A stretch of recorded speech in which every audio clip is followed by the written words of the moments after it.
আবারও সেই খেলা হবে কি? আপনার সেই বিখ্যাত ডায়লগ, খেলা হবে না? খেলা হবে না, এবার যুদ্ধ হবে। যুদ্ধের ময়দানে আপনাকে 1 স্টেপ অ্যাহেড হতে হলে প্রয়োজন হলে আপনাকে 2 স্টেপ পিছনে যেতে হবে।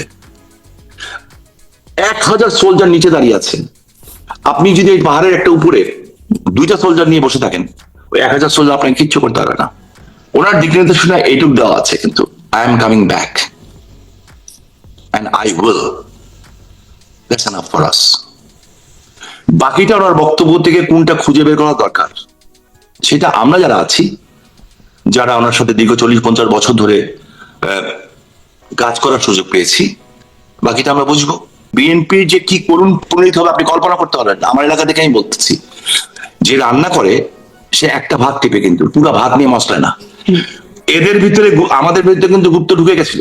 এই যে গুপ্ত না সুপ্ত কি বলে, এই সার্জিস বঙ্গবন্ধুর উপর ভাষণ দিয়ে, সার্জিসটা কি নাম ছিল এটা আমি জানি না, সে পুরস্কার পেয়েছিল, আমাদের দলই তো ছিল, ছাত্রলীগ করতো। তো আজকে কিন্তু বিএনপির ভিতরে এই অবস্থা, সংখ্যা অনেক বেশি, এদের অনেক বেশি। এখন এত যে আন্তর্জাতিক দেশি বিদেশের ষড়যন্ত্রের কথা বলছেন, আপনাদের সাথে আসলে কোন কোন দেশ আছে এখন আপনাদের পক্ষে বা আপনাদের সমর্থন দিচ্ছে? কারা, কেউ আছে? আমি এইটা জানি না যে কারা আছে, তবে আমি এইটা জানি যারা আমাদের স্বাধীনতার বিরুদ্ধে আমাদের সমর্থন দিয়েছিল, তারা ওই বুঝেই স্বাধীনতা যুদ্ধে সমর্থন দিয়েছিল যে বাংলাদেশের স্বাধীন হওয়া দরকার, এবং তাদের জীবনে তাদের বহু লোক রক্ত দিয়েছে। তারা তো পক্ষে আছে, সব তারা পক্ষে আছে। আচ্ছা, আমাদের কিছু ভুল ছিল, ত্রুটি ছিল, হ্যাঁ, এবং সেই ভুল ত্রুটির কারণে কেউ অসন্তুষ্ট থাকতে পারে তখন, বাট ওই ভুল ত্রুটি সংশোধন করি আমাদের সামনের দিকে এগিয়ে যেতে হবে। এবং যারা আমাদের মতো, আমার মতো, ধরেন আমি আমাকে দায়িত্ব নিচ্ছি, যদি আমার ভিতরে আমার কারণে যদি আমার দল, আমার দেশ ক্ষতিগ্রস্ত হয়, তাকে নেত্রী ছেটে ফেলতে হবে, বাদ দিয়ে দিতে হবে। একটা নতুন দেশ দিতে হলে নতুন জেনারেশন লাগবে, নতুন রক্ত লাগবে, নতুন ব্রেন লাগবে, যে স্মার্ট আমার চেয়ে অনেক বেশি তাকে লাগবে। We need them. আমরা পিছন থেকে তাদের জন্য সাপোর্ট দিব। তো আমাদের নেতৃত্বে কোনো পরিবর্তন আসছে? আসা উচিত। আমি কেন্দ্রীয় নেতৃত্বে বলছি না, আমি বলছি গ্রাসরুট লেভেল থেকে আসা উচিত। ওই যে ভোট থেকে বসিয়ে কমিটি দিব তা না, আপনার মেধাবী লোক দরকার। আপনাকে খুব দ্রুত, কিন্তু এই যে গ্যাপটা হয়েছে, এই ধ্বংসযজ্ঞ হয়ে গেছে, এটা কিন্তু খুব দ্রুত রিকভারি। কারণ এখনো তো দেখা যাচ্ছে মানে সরব অবস্থা হয়েছেন, সম্প্রতি খুব সরব দেখা যাচ্ছে জনাব ওবায়দুল কাদের সাধারণ সম্পাদক, আর আরো যারা পুরনো নেতৃত্ব, জাহাঙ্গীর কবির নানক, বাহাউদ্দিন নাসিম, ওনাদেরকে দেখা যাচ্ছে তারা অ্যাক্টিভ রোল প্লে করছেন। নতুন কারা আছেন? নতুন মুখ রাস্তা থেকে সৃষ্টি হয়ে যাবে। তো তোফায়েল আহমেদকে কি কেউ সৃষ্টি করেছে? সৃষ্টি হয়নি, রাজপথ থেকে সৃষ্টি হয়ে গেছে। রাজপথ থেকে যারা সৃষ্টি হয়ে আসে, ওনারা তো অবভিয়াসলি সবাই জ্ঞানী মানুষ, যাদের কথা বলেন, ওনাদের অভিজ্ঞতা কাজে লাগাতে হবে। হ্যাঁ, আপনি একটা নতুন একটা ছেলে মেয়েকে ধরেন, আপনি একজন জার্নালিস্ট, হ্যাঁ, একটা বাচ্চা যদি আপনাকে শিখতে আসে, ও যখন আপনাকে শিখবে যে কিভাবে জার্নালিজম করতে হয়, তো এমন হতে পারে যে কালকে দেখা যাবে ও আপনার চেয়ে অনেক বড় জার্নালিস্ট বেশি হবে, যে আপনি ওকে নিয়ে প্রাউড করবেন। বাট কাউকে তো শেখাতে হবে না। তো আমরা যারা আছি তারা, আমরা নার্সিং করবো তাদেরকে। আমাদের কিছু ছাত্র দেশপ্রেমিক দরকার। একটা এলাকায় কিন্তু হাজার হাজার লোক দরকার হয় না, একটা এলাকায় একজন সঠিক গেরিলা যথেষ্ট। হ্যাঁ, হাজার হাজার ভণ্ডর থেকে, সো আপনারা কি যখন ক্ষমতায় ছিলেন তখন সেই ভণ্ডদেরকেই বেছে নেওয়া হয়েছিল? মানে ওবায়দুল কাদেরের মুখেও বহুত শুনেছি, হাইব্রিড কাউয়া, ফার্মের মুরগি ঢুকে গেছে আওয়ামী লীগে, এরকম যেমন তার মুখে শুনেছি। আবার অন্য নেতারাও কমপ্লেন করতেন যে টাকার বিনিময়ে কমিটি হচ্ছে আপনাদের, মানে যারা আসলে নেতা না তারা নেতা হয়ে গেছেন টাকা দিয়ে, ইত্যাদি ইত্যাদি। সো ভণ্ডরা কি আসলে আওয়ামী লীগ দখল করেছিল? অনেক জায়গায় ছিল তারা। স্ট্রু দেখেই তো আমাদের কাজকে, এটার নেত্রী দেশটাকে উন্নয়ন করার জন্য 18-19 ঘন্টা ধরে কাজ করতেন এই মহিলা। আমি নিজে দেখেছি ভাই, আল্লাহ সাক্ষী, আমি সাক্ষী। উনি পাগলের মতো একটা মানুষ পরিশ্রম করতো। তো উনি তো সবটা একসাথে পারবেন না, সংগঠন দিয়েছিলেন আর সবার উপরে। এটা দেখো, আমরা দেখতে পারিনি। আচ্ছা, মানে এইটা আপনি মানে আপনার স্বীকারোক্তি যে আপনাদের এই জায়গায় একটা দোষ ছিল বা ত্রুটি ছিল। একটু এই জায়গাগুলো কথা বলি, যে অনেক ঘটনার পরে বা বাংলাদেশ থেকে, বাংলাদেশ সরকার বা বাংলাদেশের পুরো ব্যবস্থা থেকে অনেক আপত্তির সত্ত্বেও 5ই আগস্ট একটা প্রেস কনফারেন্স করলেন দিল্লিতে। শেখ হাসিনা সেখানে সরাসরি কথা বললেন। মানে এটা আমরা দেখলাম আন্তর্জাতিক গণমাধ্যমগুলো, বাংলাদেশের গণমাধ্যমে যেখানে এইগুলো প্রচারে নিষেধাজ্ঞা ছিল, আন্তর্জাতিক গণমাধ্যমে বেশ কাভারেজ আসলো, কিন্তু বার্তা কি আসলো? নতুন কি কোনো বার্তা সেখানে আসলো, মানে যা মানুষ নতুন করে জানলো, শুনলো, এরকম কিছু ছিল? দেখেন, ওনার কথাটা, ওনার ভয়েসটা যখন শুনে, হ্যাঁ, এবং উনি তো নতুন নতুন এক একদিন এক একটা দিক নির্দেশনা দিবেন না, ঠিক আছে? ওনার দিক নির্দেশনা এইটুক দেওয়া আছে কিন্তু, I am coming back and I will, that's enough for us. বাকিটা ওনার বক্তব্য থেকে কোনটা খুঁজে বের করা দরকার, সেটা আমরা যারা আছি, যারা ওনার সাথে দীর্ঘ 40-50 বছর ধরে কাজ করার সুযোগ পেয়েছি, বাকিটা আমরা বুঝবো, বুঝে আমরা এটাকে স্প্রেড আউট করবো। আপনার রণকৌশল কি হবে এটা যদি আপনি আগেই বলে দেন, হ্যাঁ, দেখেন যখন খেলা খেলে, ব্রাজিল আর্জেন্টিনা খেলে কিংবা অমুক খেলে, টিম কিন্তু আগে ডিক্লেয়ার করে না, একদম শেষ মুহূর্তে টিমটা ডিক্লেয়ার করে। খেলার মধ্যেও কিন্তু একদম শেষ মুহূর্তে টিম ডিক্লেয়ার করে, কারণ অপোজিট সাইড বসে থাকে যে ও কিভাবে করছে, ডিফেন্স সাজাচ্ছে না অফেন্স সাজাচ্ছে। সো ওনার যদি সব কথা বলে দিতে হয়, যা তার তাহলে তার ওইটাতেও মার খাওয়া ছাড়া কিংবা সুইসাইড করা ছাড়া তো স্কোয়াড ছাড়ার উপায় হবে না। কারণ আমাদের অপোজিশন শক্তি খুব দুর্বল না, খুব শক্তিশালী, এবং আমাদের আওয়ামী লীগ সমর্থক যারা আছে, স্বাধীনতার পক্ষে শক্তি, আমাদের একটা শক্তির বিরুদ্ধে খেলা না, এখন ট্রাইঙ্গুলার শত্রুর বিরুদ্ধে খেলতে হবে আমাদেরকে, ট্রাইঙ্গুলার শত্রুর বিরুদ্ধে লড়তে হবে আমাদেরকে। আবারও সেই খেলা হবে কি? আপনার সেই বিখ্যাত ডায়লগ, খেলা হবে না, খেলা হবে না, এবার যুদ্ধ হবে। আচ্ছা, এবং আমরা আমাদের পূর্বপুরুষরা দেশ স্বাধীন করে দিয়ে গেছেন। আমি লজ্জিত, আমি ঘৃণা করি। আপনি জিজ্ঞেস করেন পৃথিবীতে আপনি কাকে সবচেয়ে বেশি ঘৃণা করেন, শামীম ভাই, আই হেট মাই সেলফ।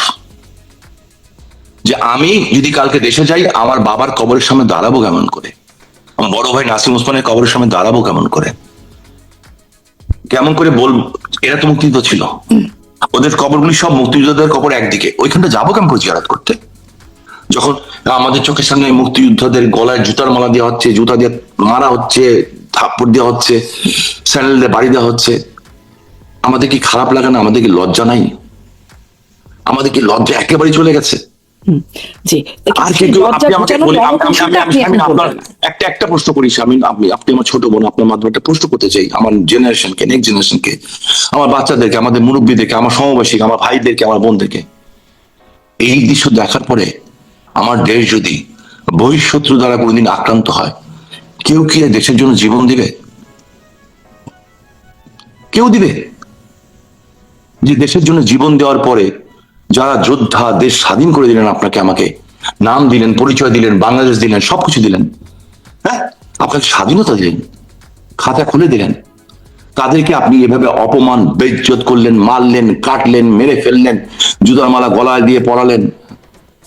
তো এরপরে কোনো জেনারেশন কি, ধরেন কালকে আমরা অ্যাট্রাক্ট হয়ে গেলাম কারো দ্বারা, বারবার দ্বারা, কিংবা অন্য কোনো দেশের দ্বারা, কিংবা কিছু একটা দ্বারা অ্যাট্রাক্ট হলাম, কেউ কি সাধারণ মানুষ দেশের জন্য লড়াই করবে এই দৃশ্য দেখার জন্য?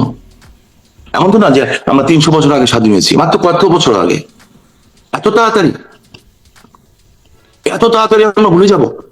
এখনো দেখি আমেরিকায় দেখি সবাই যে ওদের যে স্ট্যাচু আছে ওখানে যে শ্রদ্ধা নিবেদন করে। রাশিয়ায় আমি একটা আশ্চর্য দৃশ্য দেখেছিলাম, আমি একবারই গেছিলাম রাশিয়ায়, দেখলাম যে এক জায়গায় নিয়ে গেছে আমাদেরকে, একটা ডেলিগেশনের চিফ হিসেবে গেছিলাম আমি, তো দেখছি কি সব নতুন জামাই বর, ওই যে সাদা গাউন পরে এসছে, রিয়েলি ফ্যান্টাস্টিক। আমি এটা কোনোদিন আমি ভুলবো না জীবনে। এরা সব আসতেছে এবং একটা না, একটা পর একটা গাড়ি আসছে, একটা পর একটা গাড়ি, কি হচ্ছে এটা অবাক হয়ে আমি আমার বউ তাকিয়ে আছি, দেখছি যে হাজব্যান্ড অ্যান্ড ওয়াইফ, নিউ কাপল, মানে বিয়ে হয়েছে, সরাসরি ওরা গির্জার থেকে কিংবা যে কোনো জায়গা থেকে আসছে, এসে ওদের যে স্মৃতি, শহীদ স্মৃতির স্তম্ভ, ওখানে তারা ফুল দিচ্ছে। পরে আমি আমাদের যে ওখানকার অ্যাম্বাসেডর ছিলেন, আমি জিজ্ঞেস করলাম, ভাই এটা কি হচ্ছে ভাই? বলে এই দেশের কালচার হচ্ছে যে নতুন করে যখন সংসার করে, বিয়ে হয়, বিয়ে হওয়ার পরে ওরা প্রথম যায় ওদের দেশের জন্য যারা জীবন দিয়েছে তাদের রেসপেক্ট দেখাতে। There is the difference between them and আস।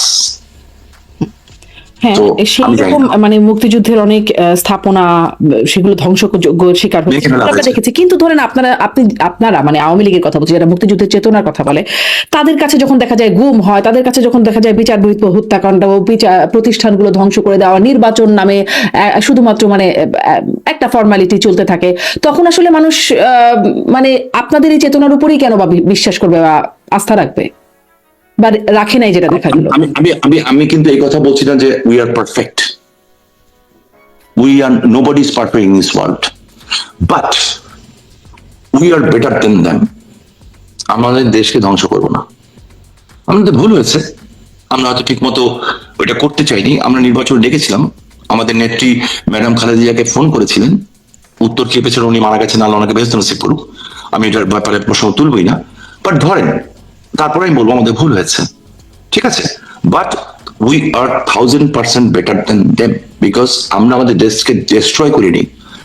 আমরা সারা পৃথিবীতে আমাদের দেশের জন্য সম্মান নিয়েছিলাম। এমন কোন পৃথিবীর দেশ ছিল না যারা আমাদেরকে বলতো না আমরা এনার্জি টাইগার, এইটা এইটা এইটা এটা বিভিন্ন উপাধিতে আমরা শেখ হাসিনার কারণে আমরা পেয়েছিলাম। আপনি তো সব 100 পাবেন না কোনো জায়গায়।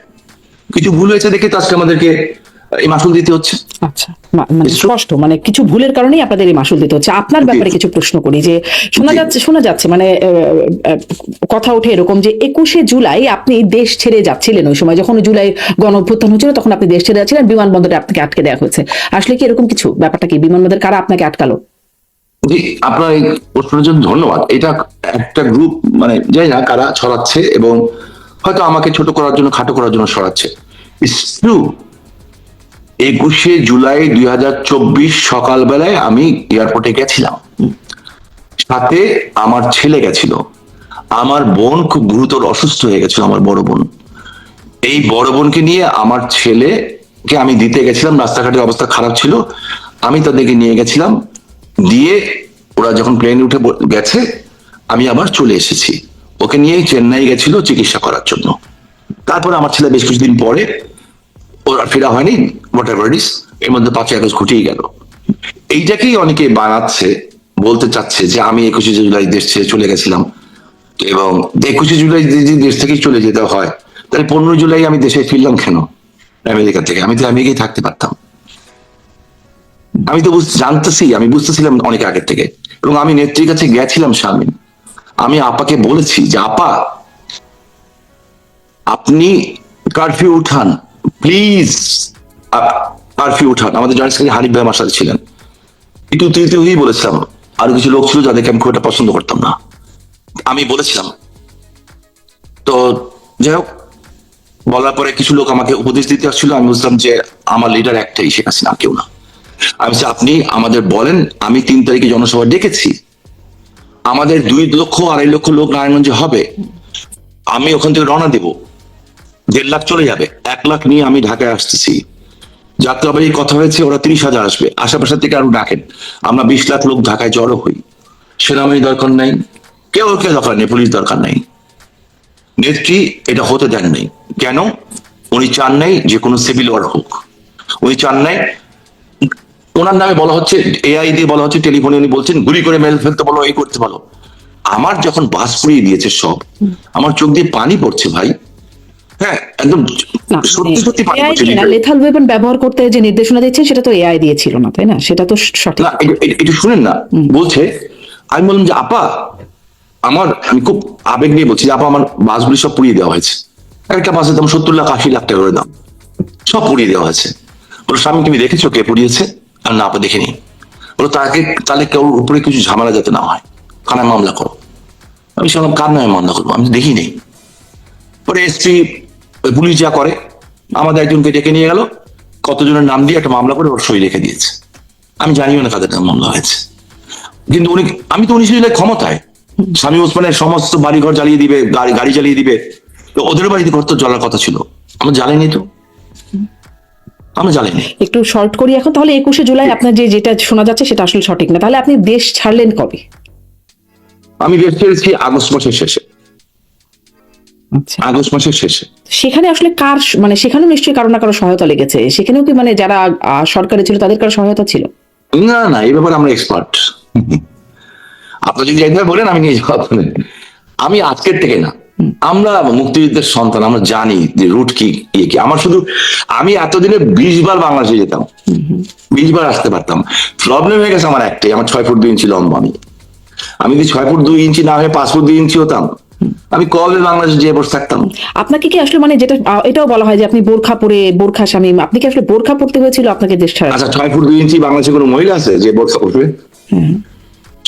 6 ফুট 2 ইঞ্চির মানুষ আমি, লম্বা 2 ইঞ্চি যদি একটু বেশি, যদি স্যান্ডেল পরি তাহলে আরেক 1 ইঞ্চি বেড়ে গেল। 6 ফিট 3 ইঞ্চি বোরখা লাগবে। তো 6 ফিট 3 ইঞ্চি পরে যদি একটা মানুষ বোরখা পরে হাঁটে, ও তার মুসিবত বেশি হবে। যে কোন মহিলা আসলো বাংলাদেশ থেকে, চীন আসলো না মহিলা আসলো, বাংলাদেশের মহিলারা তো 6 ফুট 3 ইঞ্চি লম্বা হয় না। তো যে পরে যে বলে ও হয় মাতাল, না হয় অন্য কিছু হবে, নাহলে whatever it is, এদের কথা আমি কাঁদবো। মানে এই ব্যাপারে আপনারা এক্সপার্ট, বোঝা গেল। ফেরার সময়ও এরকম কোনো পদ্ধতি হবে কিনা সেটা অবশ্য আপনি বলেন নাই, যে সেভাবে ফিরতে হবে কিনা। হ্যাঁ, ফেরার সময় হাজারো রাস্তা আছে ফেরার। কিভাবে ফেরবো সেটার উপর ডিপেন্ড করে। আলোচনা করে ফিরলে একরকম, আলোচনা ছাড়া ফিরলে একরকম। যদি আমাদের দেশের উপরে ওরা আঘাত করে দেয় তাহলে একরকম, যদি আঘাত না করে তাহলে একরকম। তার মানে যেভাবে অনেকগুলো প্ল্যান আছে, plan A B C D এরকম অনেক কিছু আছে। আমি শুধু একটা জিনিস বুঝি, শেখ হাসিনা আমার বাংলার মা, বাংলাদেশকে ফাঁসি দেওয়া হয়েছে, শেখ হাসিনাকে ফাঁসি দেওয়া হয়েছে। উনি নির্দেশনা দিবেন, আমরা তার সোলজার, আমরা সেই নির্দেশনা পালন করব। শেখ হাসিনা এখন 80-র মতো বয়স হয়ে যাচ্ছে তার, তো তার তো মানে ধরেন আমরা যেটা বুঝি, আমাদেরও বয়স্ক বাবা মা, তাদেরও মানে শারীরিক মানসিক সক্ষমতা সবই কমে। মানে এরকম একজন খুবই প্রবীণ মানুষ, তিনি আসলে আপনি যেটা বলতে চাচ্ছেন আমি বুঝেছি, হ্যাঁ। বাট ইটস ভেরি ইন্টারেস্টিং ব্যাপার শারমিন। আল্লাহর এটা অশেষ রহমত, হয়তো এই জিনিসটা আমাকে সবচেয়ে বেশি চিন্তা দেয়। বাট আমি যতটুকু কাবু মানুষ এখন শারীরিক ভাবে, আল্লাহর কি রহমত, আমার বয়স 64 চলছে। আল্লাহর আমি স্বামী হোসেন মরে গেলে কিচ্ছু হবে না দেশের। হয়তো আপনি একদিন বলবেন ওনার সাথে একবার দেখা হয়েছিল, লোকটা ভালো ছিল কিংবা খারাপ ছিল বলবেন। আমার কিছু লোক, দেশের লোক হয়তো কানবে টানবে, হ্যাঁ, আমার বউ বাচ্চা কানবে, আমার ভাই বোনরা কানবে। এরপরে হয়তো 10 বছর 20 বছর পরে, 1 বছর পরে আমার ফ্যামিলি ছাড়া সবাই হয়তো ভুলেও যাবে। বাট শেখ হাসিনা যদি কিছু হয়ে যায়, এই মুহূর্তে কোনো অল্টারনেট নাই। এবং আল্লাহর রহমত আছে বলে উনি 21 বার মরেন নাই, আল্লাহ ওনাকে বাঁচিয়ে রেখেছে। এবং তার মানে কি এই আপনি জেনে খুশি কোনো হবেন, অল্টারনেট নাই? না এই মুহূর্তে নেই। আপনি জেনে খুশি হবেন, আলহামদুলিল্লাহ উনি আগের চেয়ে মেন্টালি প্রচন্ড শক্ত, ফিজিক্যালি আলহামদুলিল্লাহ রাব্বিল আলামিন, আল্লাহ ওনাকে অনেক ভালো রেখেছেন। বিকজ আমার মনে হয় এই এতিম মানুষটার উপরে যার সবকিছুকে আমরা মেরে দিয়েছে, তার শারীরিক মানসিক অবস্থার একটা বিগ পিকচার পেলাম। খুব ছোট করে শুনি যে আপনার কথা শুনছিলাম যে আপনি কবে গেলেন, কিভাবে গেলেন, বা যেটা আপনারা পালালেন কিভাবে, সেই নিয়ে অনেক আলোচনা আছে। শেখ পরিবারের কেউ নাই, ধরেন ডিফেন্স, মানে আপনি বলছেন অনেক সময় ডিফেন্সই হচ্ছে সবচেয়ে বড়, মানে আপনাদের নিজেদের জন্য ডিফেন্সই সবচেয়ে বড় মেথড হতে পারে। তো সেজন্য মানে সেই ডিফেন্সটা হচ্ছে আপনাদের সেই সময় চলে যাওয়া, সেটি আপনি বলছিলেন। শেখ পরিবারের যারা বড় নেতা পর্যায়ের একদম ছোট আতিপাতি যারা আছেন সবাই চলে গেলেন, এটা কেন, এটা কিভাবে হলো? না, সবাই যেতে পারেনি, অনেকে ধরাও পড়ছে। যেমন আমাদের আবুল হাসান আব্দুল্লাহ সাহেবের ছেলে এখন জেলে আছে। হ্যাঁ, ধরা পড়ে লাভটা কি হবে? দীপুমনির মতো লাশের সামনে যে কাঁদতে হবে? বলেন না আপনি, দীপুমনির মতো লাশের সামনে যে কাঁদতে হবে? লাভ নাই তো। ধরা পড়লে তো আমার উইকনেস। যুদ্ধের ময়দানে আপনাকে 1 স্টেপ অ্যাহেড হইতে হলে প্রয়োজন হলে আপনাকে 2 স্টেপ পিছনে যেতে হবে। 1000 সোলজার নিচে দাঁড়িয়ে আছেন, আপনি যদি এই পাহাড়ের একটা উপরে 2টা সোলজার নিয়ে বসে থাকেন, ওই 1000 সোলজার আপনাকে কিচ্ছু করতে পারবে না। এটা কৌশল, রণকৌশল। এবং নিজেকে সেভ, আল্লাহর আস্তাগফিরুল্লাহ, আমি কারোর সাথে তুলনা করছি না, আল্লাহর সবচেয়ে প্রিয় মানুষ এই সারা পৃথিবীতে রাসূল করিম হযরত মুহাম্মদ মুস্তাফা সাল্লাল্লাহু আলাইহি সাল্লাম মক্কা ছেড়ে মদিনায় গেছিলেন, পাহাড়ের পর্বতের গুহায় গেছিলেন, তারপরে যে মদিনায় আশ্রয় নিয়েছিলেন। কেন? আল্লাহর নির্দেশে। সো আপনার জীবনকে বাঁচানো, আপনাকে রক্ষা করা, এটাও কিন্তু আপনার দায়িত্ব। সেটা সাথে মরে যাবো। হ্যাঁ, জি, এটা স্পষ্ট যে এটাও আপনাদের কৌশলের অংশ। একটু শেষের জি। দিকে একদম এই প্রশ্ন করি যে ধরেন বিএনপি বলি বা জামাত তো আছেই, বিএনপি বলি বা আরো অন্যান্য অনেক দলে, এমনকি আপনার দলের অনেকের মুখেও শোনা যায় মানে আপনি এত সবসময় মানে আল্লাহ রাসূলের নাম নেন সবসময়, আপনার সাথে আগেও যখন কথা হয়েছে বা এখনো, জি। তো আপনাকে গডফাদার বলে, এটি কেন বলে? বা even আমাকে আপনার দলের লোকজন সেলিনা হায়াৎ আইভীর মুখে আমরা শুনেছি নির্বাচনের সময়। না না, আইভি আগে এখন আইভিকে নিয়ে বলবো না আমি, কারণ আমার এই বোনটা অত্যাচারিত হয়েছে। আইভি বিনা কারণে বিনা অপরাধে একে 7-8 মাস জেল খাটতে হয়েছে। এবং আমার কাছে খারাপ লাগে, তার কয়েকদিন আগে ওর ছোট ভাইটা মারা গেছে। ওর ছোট ভাই 2টা বাচ্চা ছিল, ওই ছিল মূল গার্জেন, তারপর তাকে গ্রেফতার করা হয়েছে। আমি এটার মুক্তি পেয়েছে, বাট আমি এখনো তীব্র এটার প্রতিবাদ জানাই। আর গডফাদার যারা বলে, আমার আপত্তি লাগে না। গডফাদার বলুক, গড বাদার বলুক, আমার গড মাদার না বললেই হলো, নো প্রবলেম। হ্যাঁ, মানে আমাকে লিঙ্গ পরিবর্তন না করে দিলে আমার কোনো আপত্তি নেই। কারণ যার বাবা নাই তো ফাদার বলে, অসুবিধা নেই, আমার কোনো সমস্যা নেই। কে কি বলবে, হু কেয়ার। আমি আমার চলাপথে যদি ঠিক থাকি, দ্যাটস এনাফ। আমি নিজের মন আমাকে বলে আমি সঠিক কিনা। আমি যদি আমার নিজের মন সঠিক বলে, আপনি জার্নালিস্ট, আপনার প্রশ্নে আমি খুব ক্ষিপ্ত হয়ে গেলাম, ধরেন কথা আমি একটা প্রশ্ন করলেন, আপনি আপনার বলে ক্ষিপ্ত হলাম। আপনার কাজই হচ্ছে আমাকে প্রশ্ন করা, আমার উত্তর নেওয়া এবং জনগণের কাছে পৌঁছে দেওয়া। আমি যদি ক্ষিপ্ত হয়ে যাই আপনার উপরে, আপনার তাতে কিচ্ছু এসে যায় না। আমি ক্ষিপ্ত হয়ে আপনার সম্বন্ধে নিয়ে, আপনার ব্যক্তিগত চরিত্র নিয়ে বাজে একটা কথা বলে দিব বাইরে, যেটা আমাদের বাংলাদেশে এখন হচ্ছে, অনেক নারী সাংবাদিকের ক্ষেত্রে হয়েছে, বলে দিব। আপনার তাতে কি এসে যায়? আপনি তো জানেন you are in right track, ঠিক। And that's me. এখন ধরেন দেখা যায় যে মানে আপনার কয়েকটা ছবি মাঝখানে আসছে, দুবাইতে আপনি মানে বিলাসবহুল গাড়ি চালাচ্ছেন বা বিভিন্ন জায়গায় বেশ বিলাসবহুল জায়গায় বলবো যে আপনাকে দেখা যাচ্ছে, যেখানে আপনার নেতা কর্মীরা দেশে, আপনি বলছিলেন কিভাবে আছে, কষ্টে আছে তারা, অনেকেই আছে যারা মানে উকিলের পয়সাটাও দিতে পারছে না, এই অবস্থায় আছেন। তো তাদের কাছে আসলে কি বার্তা যায় যে আপনাদেরকে যখন এভাবে দেখে? দেখেন, গাড়ির ছবি যেটা দেখা যাচ্ছে, ওই গাড়ির ছবি আমি গতবার যখন আমেরিকাতে এসেছি, তার আগের বার যখন এসেছি তখনকার ছবি। আমার ম্যারেজ ডে ছিল, আমার ভাগনা, আমার খুব শখ ওই গাড়ি চালানো ছিল, তা আমার ভাগনা আমার জন্য ওই গাড়িটা গিফট করে না, ও বলেছে তুমি আজকে এটা তোমার জন্য আমি ভাড়া করে নিয়েছি, তুমি চালাও এটা। এটা হলো ওইটা। আমার নাতির জন্মদিন দুবাই মলে, আপনিও গেছেন, অবভিয়াসলি গেছেন আমার মনে হয়, ওখানে ফ্রি গাড়ি পাওয়া যায়, ওই যে দোকানে দোকানে ঘোরায়, ডাক দিলে আসে, ফ্রি, পয়সা নেয় না। ওইটার মধ্যে আমার নাতি উঠতে চেয়েছে, আমি ওকে উঠিয়েছি। ঠিক আছে, আমি দুবাইও থাকি না, আমি দুবাই থেকে অনেক দূরে থাকি, আজমনে থাকি, হ্যাঁ, যেখানে অত হাই প্রোফাইল থাকি না। আর কিছু কিছু জায়গায় আমি কোথাও লুকাই না। আমি যেই দিন দেশ ছেড়েছি তার দিন থেকে আমি ওপেন। নিজামুদ্দিন আলের মাজারে যে আমি নেত্রীর জন্য দোয়া পড়েছি, ওপেন, বিকজ আমি কাউকে ভয় করি না, আল্লাহ ছাড়া ভয় করি না। আমি চুরি করিনি, ডাকাতি করিনি, ছিনতাই করিনি। আর আমি কি করছি, কি পরিমাণ কষ্ট করছি কিংবা কষ্ট করছি না, সেটা কাউকে বলার দরকার নেই, কিন্তু আমার নেতাকর্মীদের প্রতি আমি দায়িত্ব পালন করার চেষ্টা করছি।